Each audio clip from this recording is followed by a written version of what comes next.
Can you describe the process you walk your clients through to protect them? Sure. Often what will happen is one party will present the asset purchase agreement or similar purchase document to the other party. Often what we'll do is we'll walk through what promises are being made by my particular client to the other party and really getting into the weeds of whether those statements as made are factually accurate. When it comes to the differences between buyers and sellers, though, is often when someone is buying a business, you want to have every single representation and warranty possible from the seller that you can get. And you want those to have as few exceptions as possible because you want to hold the seller to those statements. The seller obviously has the alternative where they want to disclaim or disclose around certain representations and warranties so that they are not so strictly confined to what may be in the purchase and sale agreement, and where the parties are both willing to accept certain buckets of risk to just move on and get the deal done.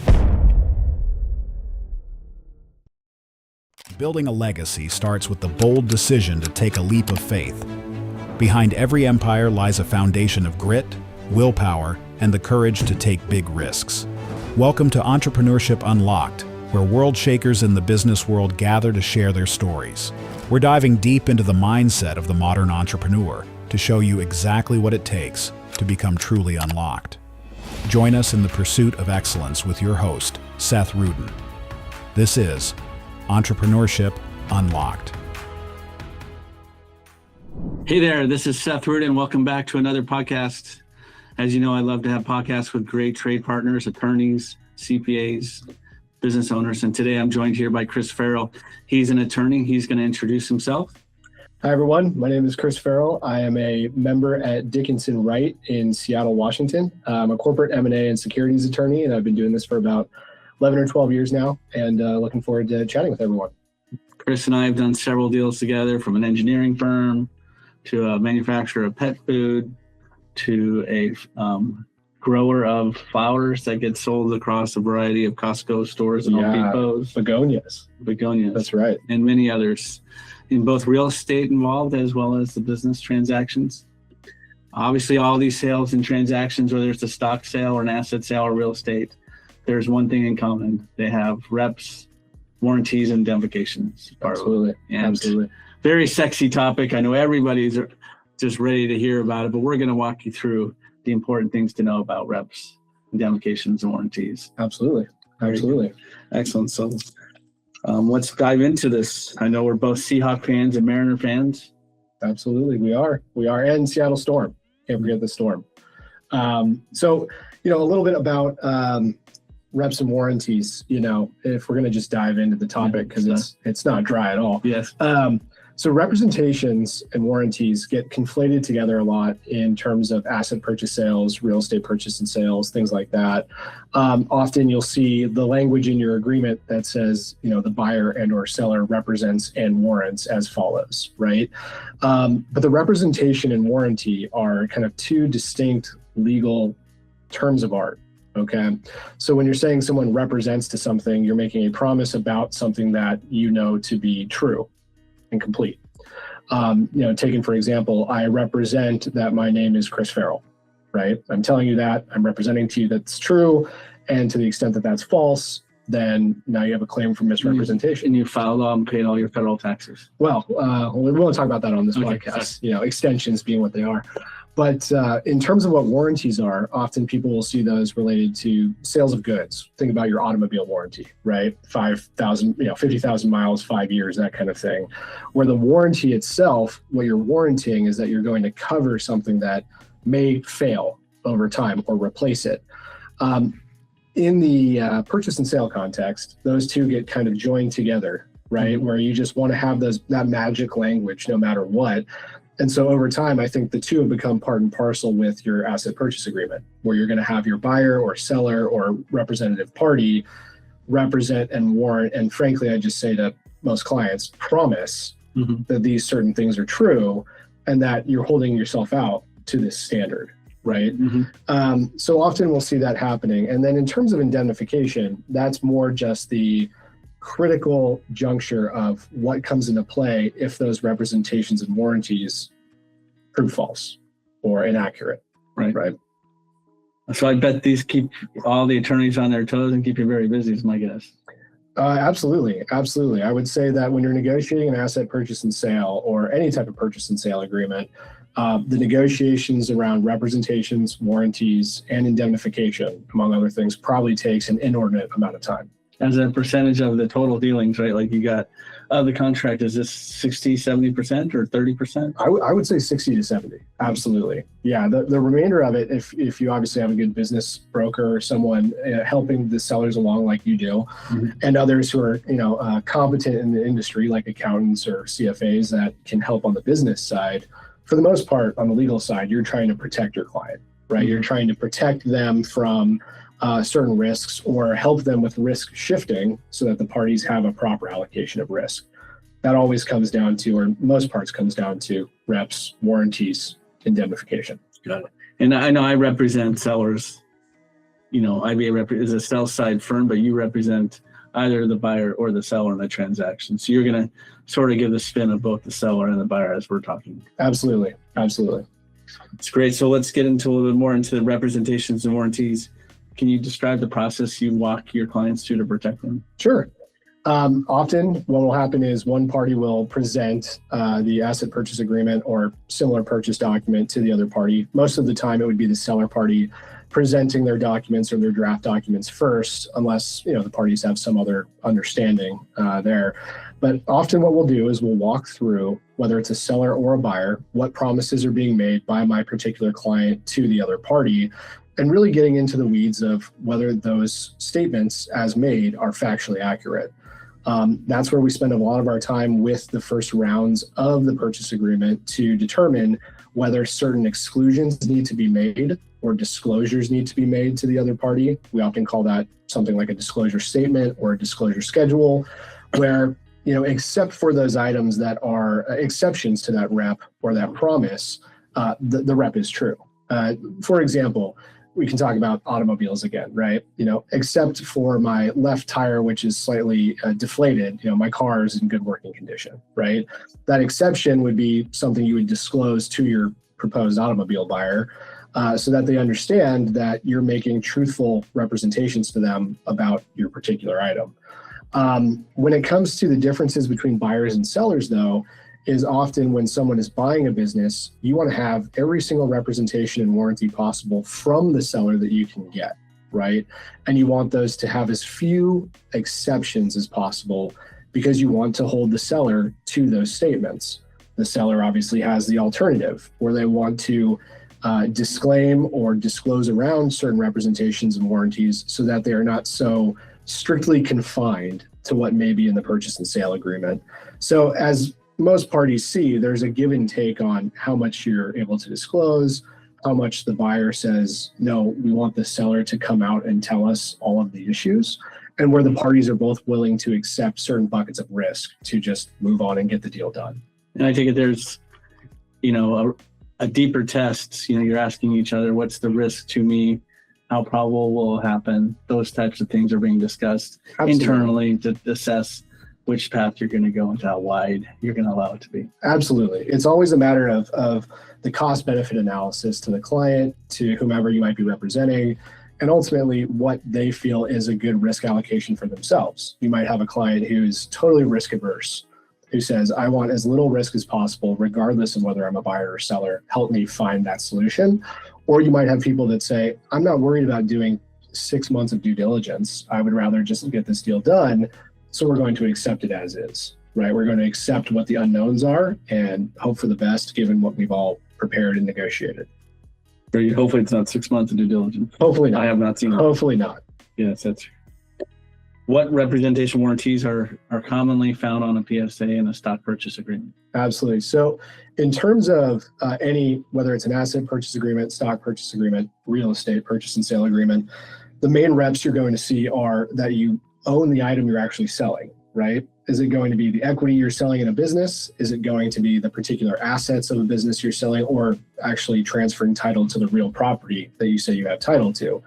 So often you'll see reps related to your authority and ability to sell the actual thing that you're going to sell.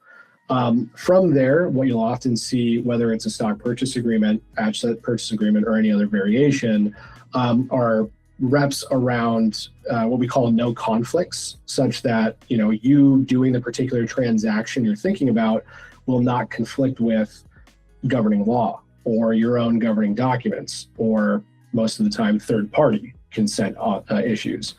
And so you'll see that kind of no conflicts representation right at the forefront, because almost every deal, 99% of them will have it. And 99% of the deals will require you to go to a third party to possibly get that consent you need to go and close. You know how much fun that is. Exactly. We'll take the landlord example, right? Except as set forth on Schedule blank, I do not need any third party consent to close this deal. Well, if there's a landlord who has the ability to approve or deny the assignment of your lease, you may have to go get that consent in order to make that representation and ensure that you have little risk. Or your largest customer. The building supplier. Absolutely. Government third-party consents, lender consent. Franchisors. Absolutely. Anyone who controls the chain of supply and demand for your business, who really knows what they're doing, will have some kind of oversight, authority, notice, and or consent rights. That makes sense. Beyond that, the other few that you would normally see in this probably relate to no litigation, right? No one wants to buy a business that is in active litigation or may have several lawsuits against it.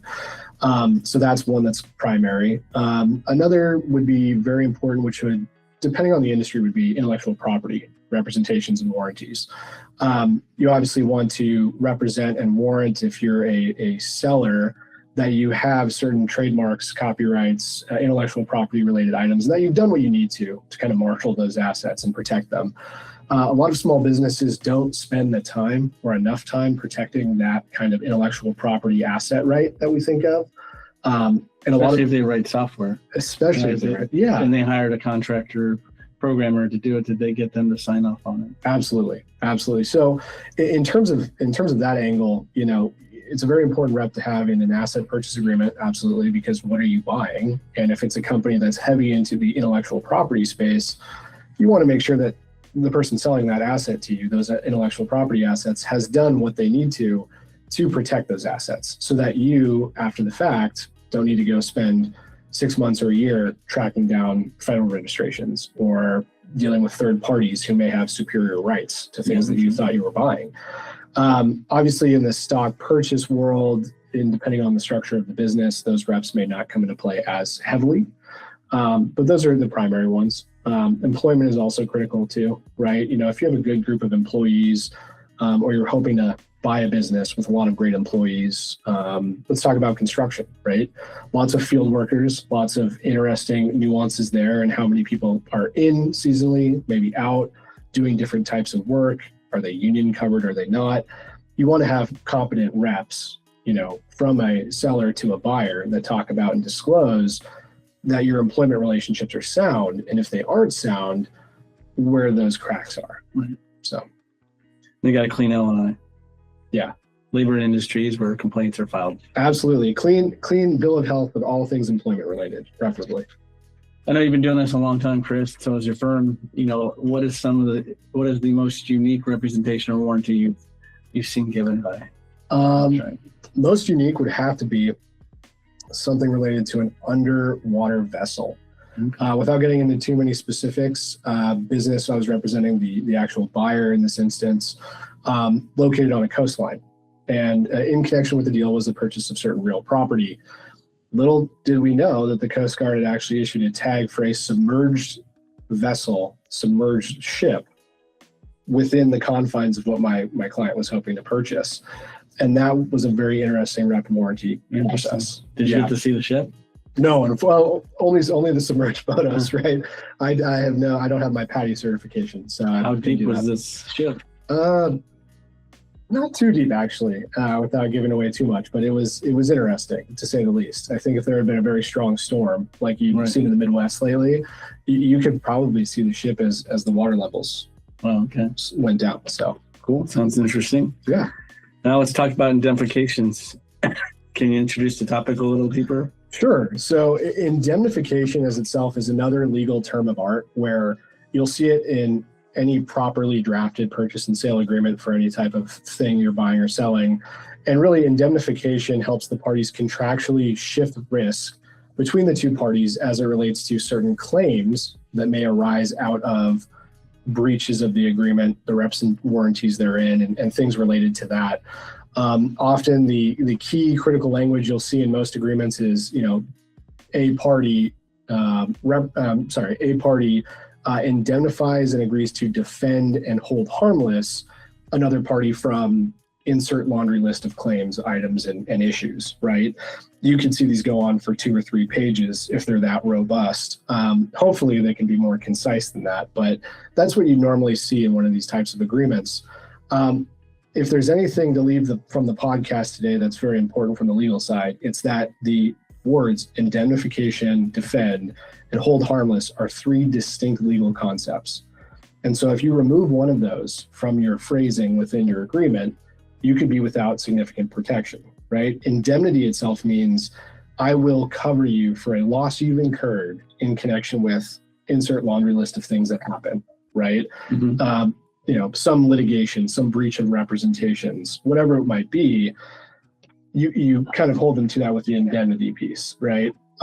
Defend, if you have it in your agreement, means that they will step in and actually hire legal defense to defend you. Now, you'll have to have the proper provisions behind that about what that looks like, what that means, and who would actually be the attorney hired to defend you. But if you have that language, that's the obligation the indemnitor is taking on, or the indemnifying party. And then finally, hold harmless is essentially this flowery kind of legal term of art, where you might see it as keep free from, or some kind of variation of that, whatever you might use.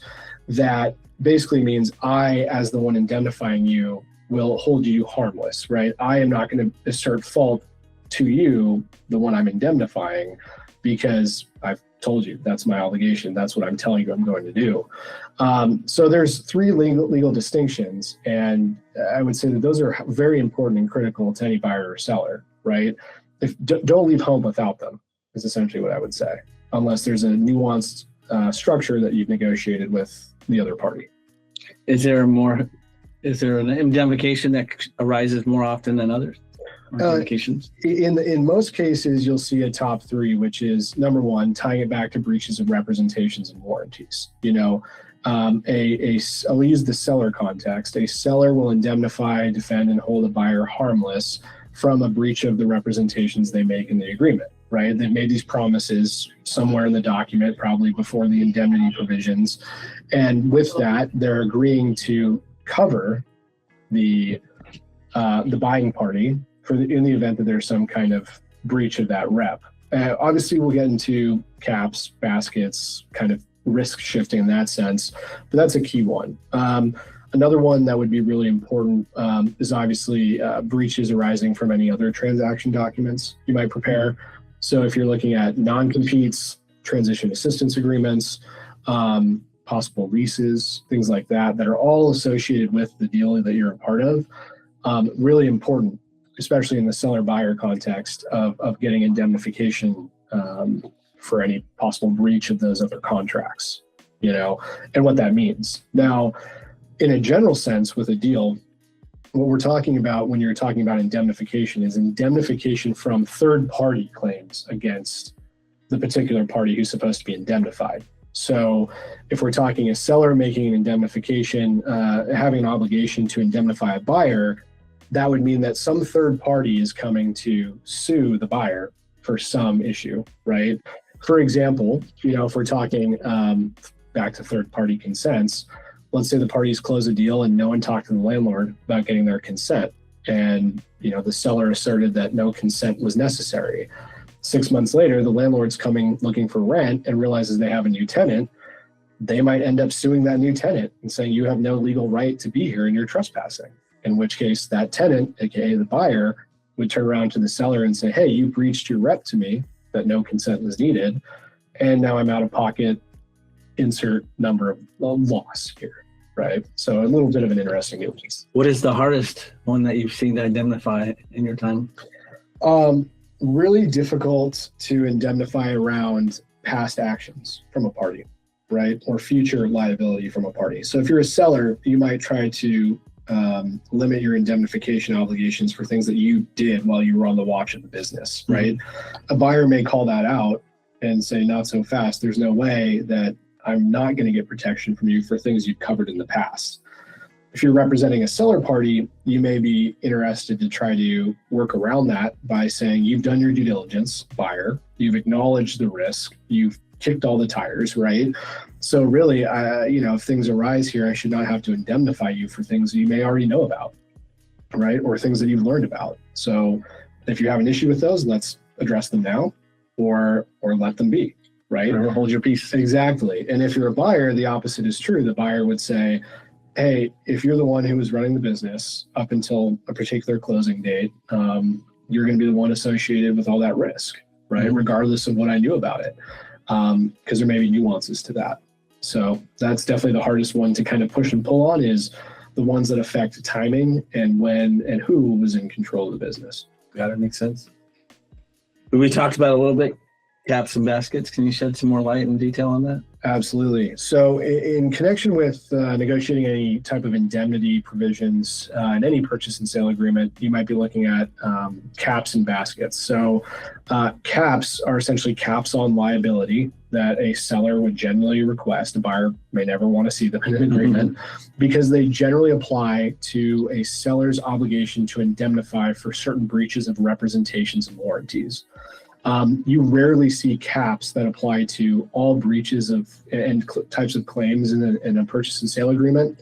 So often a seller will request a cap that says something to the effect of, hey, for any breach of these representations and warranties, I will only be liable up to insert number, right? The maximum amount I can be liable for is the closing payment, if that's in cash, or a percentage of the total purchase price, which from a market standard can range anywhere from 1 to 10% of the total purchase price as a cap, or more, depending on what the parties negotiate. And then in terms of baskets, what we're talking about there is basically a deductible that a buyer would be willing to take on for small claims that relate to breaches of representations and warranties as well. So often what we'll see with baskets is something to the tune of, seller shall not be liable to buyer for any claims that amount to, let's say, less than $25,000. And then every dollar above that, the seller would be liable for. So what that's really trying to do in your agreement is shift some risk to the buyer about minor claims that should not get the parties all spun up about the issues involved. Now, any buyers listening will probably say, no, I want money from the first dollar, regardless of whether that claim's minor or major or otherwise. And I'm here to say from a marketability standpoint, that's generally not the case, right? Sellers will at least get some basket and cap involved to mitigate their risk and shift that accordingly so that they're not picking up the phone constantly. And those aren't free dollars. You got to pay an attorney on your own time. Yeah, absolutely. Right. That's the whole thing, is don't let it be frivolous. Yeah, it can be frivolous. Absolutely. And so when we're looking at structuring those things from a legal side, the caps and baskets often become some of the more longer drawn out issues that you're approaching, both in explaining to clients and working with opposing counsel on. Makes sense. Yeah. That's very good. I know this is always a contentious part of our discussions. Yeah. Often you'll see many nuances for it, for a basket especially. Caps, we're talking about what they might apply to and when a cap actually comes into play.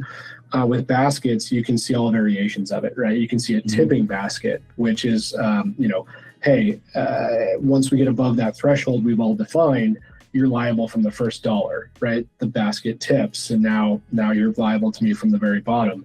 Or it's a true basket where, as I was saying, as a kind of a deductible, the buyer says, yeah, I'm willing to take on X amount of legal damage, monetary damage, I should say, before coming to you, seller, and asking for some kind of compensation. Off topic, I'm just curious, how often do you see them actually get executed post-sale? I don't, when I sell a business, I don't necessarily hear about that. So I don't know if you hear about it. Post-closing claims? Yes.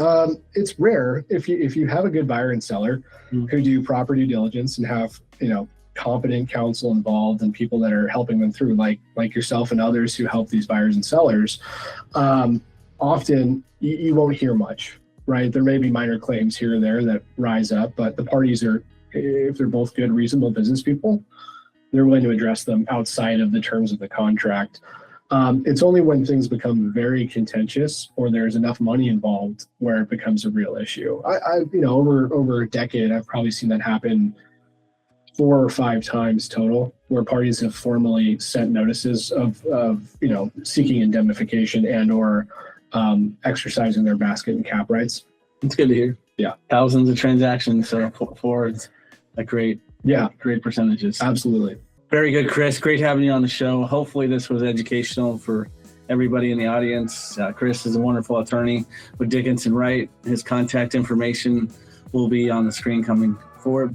You can find this and other hopefully helpful podcasts on YouTube, Apple, Spotify, and Amazon. Thank you so much. Have a great day. Thanks, everyone.